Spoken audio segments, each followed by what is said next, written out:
The path of least resistance is the terminology we use for beginning and intermediate Hapkidoists. As a person progresses through Hapkido, this path of least resistance turns into a connection with key energy. And it's through that connection with key energy that Hapkido is practiced. It's an extension of just the energy around you.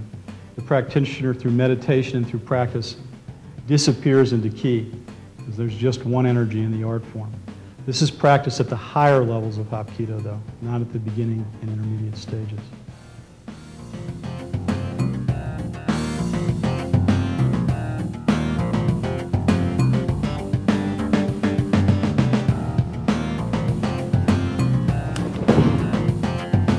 In the beginning, a Hapkidoist does exercise motion to familiarize himself with the path of least resistance and the most efficient line of movement to create a technique.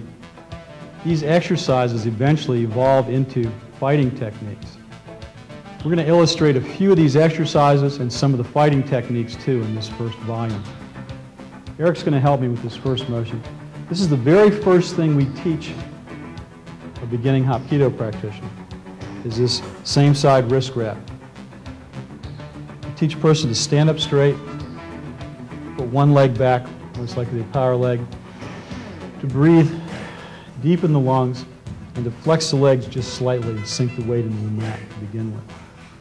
This technique starts by tightening the hand up and extending the fingers as if you're going to cup water in your palm, but leaving the arms supple at the same time. I'm going to step towards Eric and tilt his weight back just slightly by raising my palm into him. His weight's on his heels right now. I'm going to step back along the same line, keeping my arm very close to my body.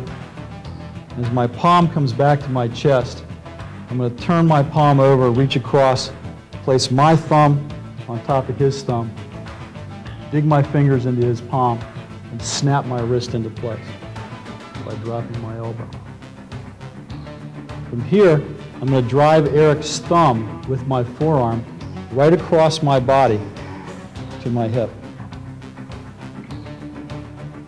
I'll now step into him, bringing my hip towards his hip, adjusting this leg so that my arm can slide down, my hand can place the knife edge of my palm on his tricep.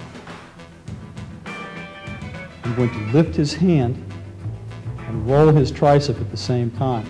And because Eric's fairly advanced, he's going to take the pressure off of himself by doing a forward roll.